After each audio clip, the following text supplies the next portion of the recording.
Hello and welcome back to another Rush Duel Links video.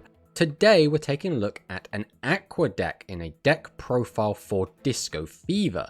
So this is a deck that I played against quite a lot on the ladder and never really had any trouble against it, so I kind of wrote this off as being a little bit lackluster.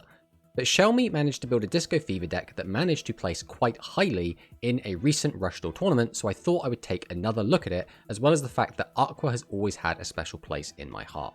So I guess we will start with the skill. This skill can be used if you have at least 15 light attribute Aqua type monsters, and the only level 7 or higher effect monsters in your deck are Aqua. So we have to have half our deck has to be Aqua monsters at the very least, and the only level 7 or higher effect monsters have to be Aqua. So that means we can play level 7 and higher monsters that are not effect monsters, and we can play level 6 and lower monsters that are also not Aqua monsters.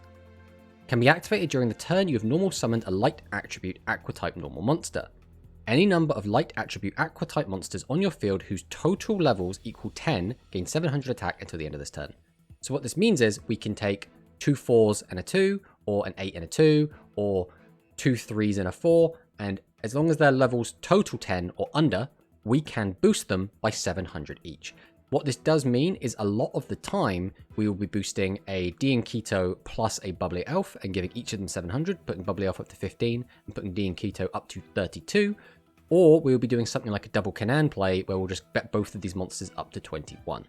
But the main kind of draw for the deck is that we do get that D and Keto up to 32, which is big enough to attack over anything quite cleanly. It will even clear a Barrel Dragon protected by a Curtain of Sparks, which not many other boss monsters can say that they have that ability to do. The skill also though does let us use some weaker monsters such as Lamoon and Canaan and boost them up to respectable attack to clear our opponent's monsters, as well as get in for some big damage. Now our skill is a little bit restrictive, but we can technically use Ultimate Flag Mech Tough Striker in this deck if we wanted to, but after testing with it, we felt like we didn't really need it. A lot of the time, what we really want is just to find D and Keto, and having extra copies of level 7 monsters often ended up feeling a little bit clunky and like they were actually getting in the way. We instead opted to run level 6 monsters such as Torna and the Summon Skull, just because Torna is a really good card to change our opponent's monster's battle position to either attack over a monster if it has low defense so we can just get over it, or to get to our opponent's life points, because like a lot of decks, this deck does still struggle to get to your opponent's life points without using Torna. Notably, we were on 2 Torna for a little bit, but we kept bricking on multiple Torna really early in the game, and Torna often feels a lot like Prima Gitana, in that it's a very, very powerful card, but you really want to see it late into the game and not early, and yet it always seems to find a way into your hand very, very early in the game. So going through the card by card, we'll start with D and Keto, the Boogie Master. So this card is pretty good. 2500 base is decent, and its effect isn't completely useless. We can send a card from our hand to the graveyard to gain 1000 life points. Now, gaining life points is always going to be really, really good, especially when we've only got 6000. Being able to gain any life points means we can stave off death, which in Rush can be very, very important. As well as the fact discarding cards can be useful if we have dead cards in our hand. If we, for example, have multiple copies of D and Keto, we might want to be discarding extra copies so that we can get our hand empty. So it does work quite nicely, as well as with our skill, we can get it to 32. So D and Keto is the main kind of boss monster of the deck, and it's what we're always going to be aiming to get out and use to win games. Next up, we have 2 Seahorse Carrier. This card is completely amazing. Obviously, it's down to limit 2 because of how good it is. But during the turn you normal summon this card, we can add 1 light attribute Aqua type normal monster from our graveyard to our hand. And obviously, we're playing quite a few of them, but basically, we're going to use this to get cards back to our hand. We can then summon them out and tribute them off for tribute monsters such as D and Keto. We can also use them to discard effects like D and Keto and Torna. But also, we can use them, summon them out as bodies, use Disco Fever to actually make them have decent attack value so we can actually attack over stuff, as well as it will also sometimes give us the 3rd Aqua we need to get Triple Threat Thunder's effect off. We've already spoken a little about Torna, but it is just a really strong card. Again, we would be playing more of this card, but we kept bricking on it, so we decided to cut it down to 1, but arguably this should still be a 2. Next up, Light Sorcerer of Sanctity. Now, this card is completely crazy. Pay 300 life points, 1 face-up monster on your opponent's field loses attack equals the number of face-up light attribute spellcaster monsters on your field times 300 until the end of this turn. So originally, we were thinking that we'd have to play extra copies of Light Spellcasters to get this off consistently, but even if we just summon the 1 copy, reducing an opponent's monster's attack by 300 is often enough. Plus, if we do manage to find 2 copies of this card, we can still reduce it by 600 times 2, or if we do find all 3, 900 times 3, which is crazy. Obviously, we can put them all on 1 monster, or we can spread them out as we see fit. but being able to weaken monsters, always going to be very, very powerful. Next up, Fashion of Faith. So this is another card that I underestimated. So Fashion of Faith is a fantastic card. Specifically in the modern game, this is modern-ish support. I think this came out about a year ago in the physical game.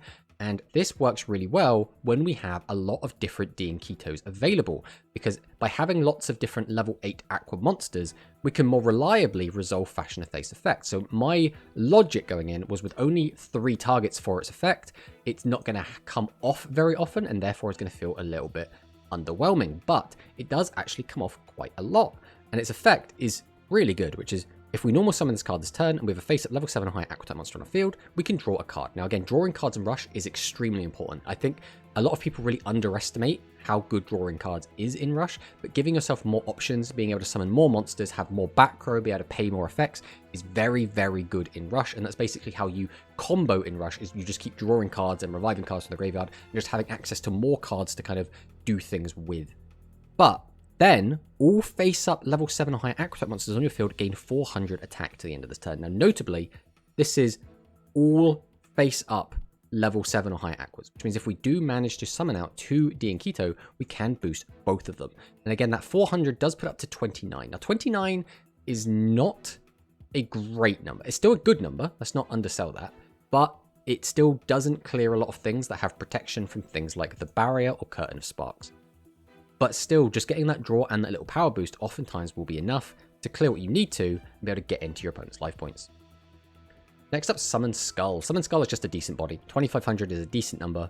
1 tribute is good, and we can play it with our skill, so why not? Notably, we cannot play Barrel Dragon, otherwise we'd probably use that instead.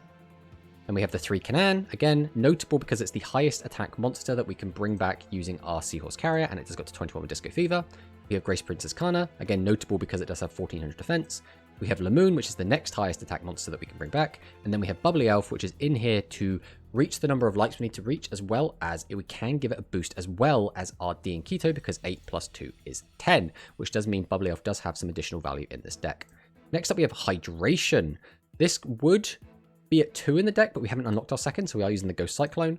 But Hydration, if you have 2 or more face-up Aqua type monsters on your field, gain 500 life points, then you can destroy 1 spell trap on your opponent's field. So it does require us to have 2 monsters, like Rage of the Beasts, but does also gain us 500 life points, and popping back row is always going to be really, really good. So Hydration is probably a mainstay. Realistically, I think spell trap hate at the moment, 2 feels about right. So Hydration at 2 would be what would be, but we have the Ghost Cyclone for now. Next up is Shield and Sword. Now this card is a bit of a double-edged blade for us.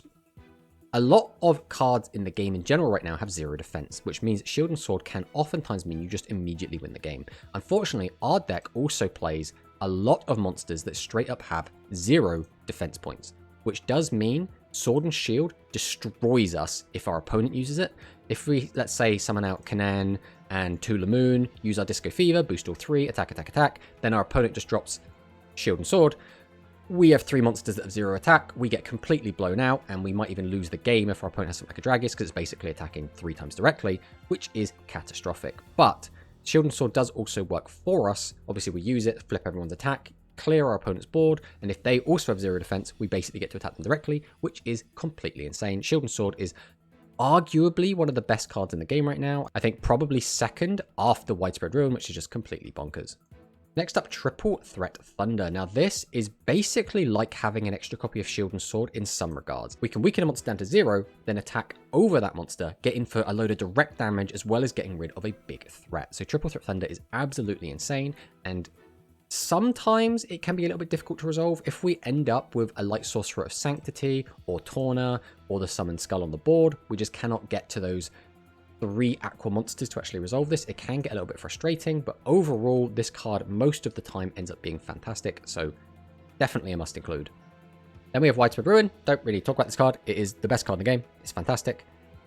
People play around this card too much, and sometimes they don't play around it enough. It is absolutely incredible.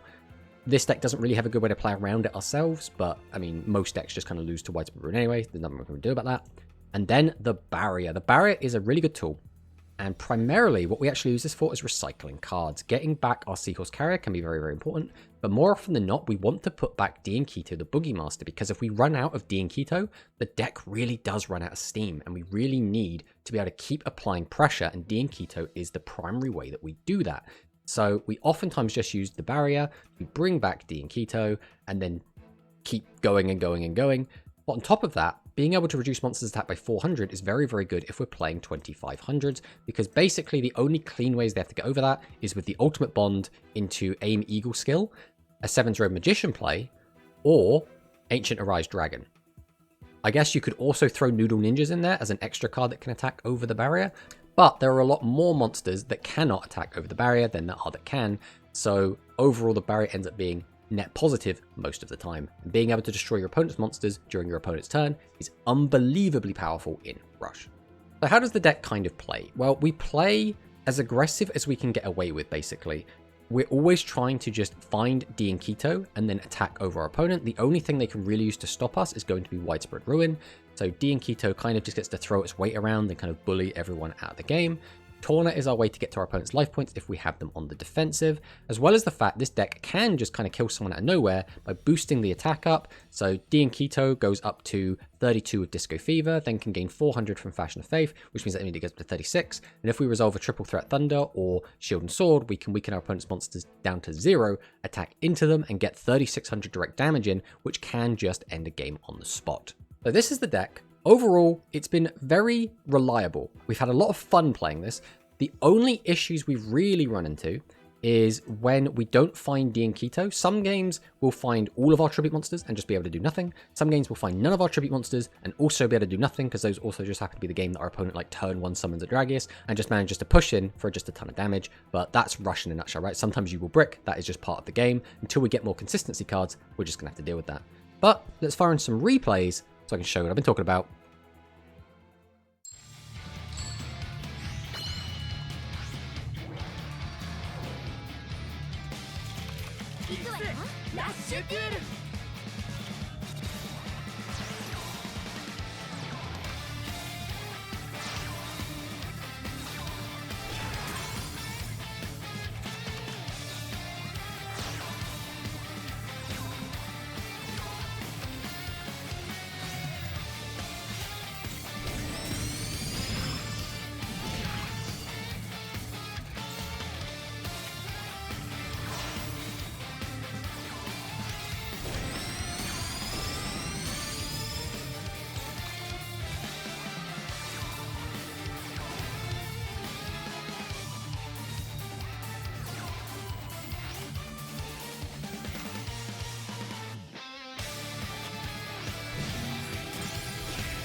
ラッシュデュエル。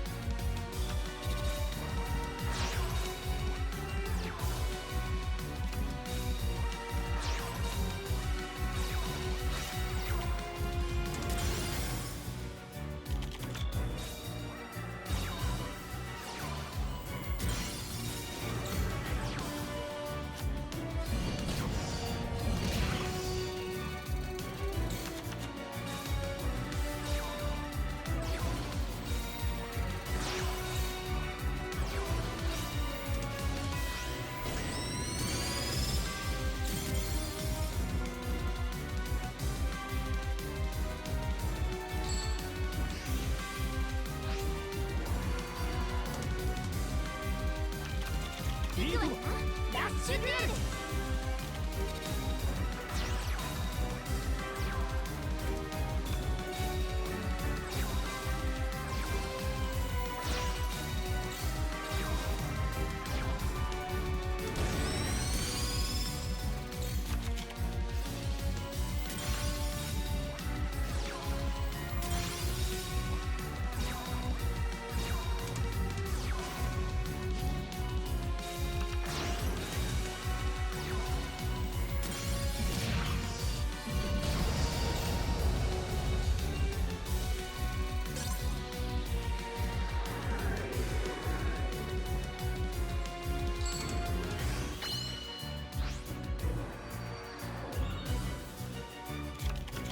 参りますラッシュデュエル。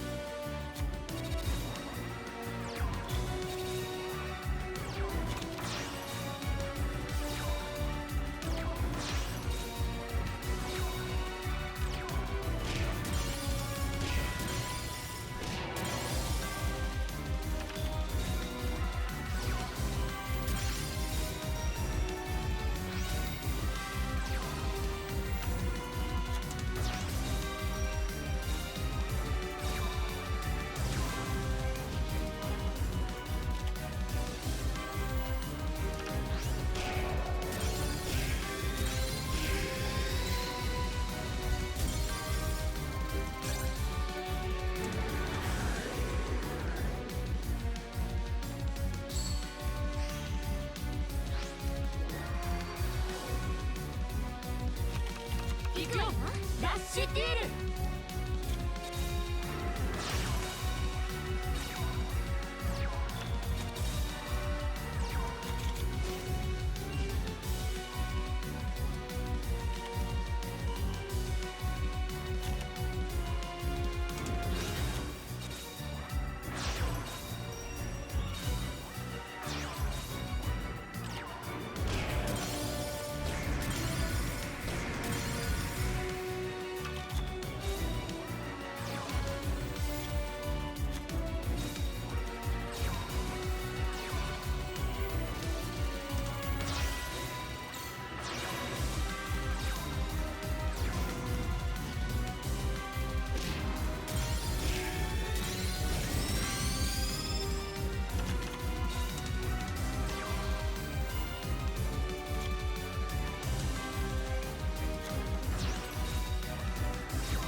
いいぞラッシュデュエル。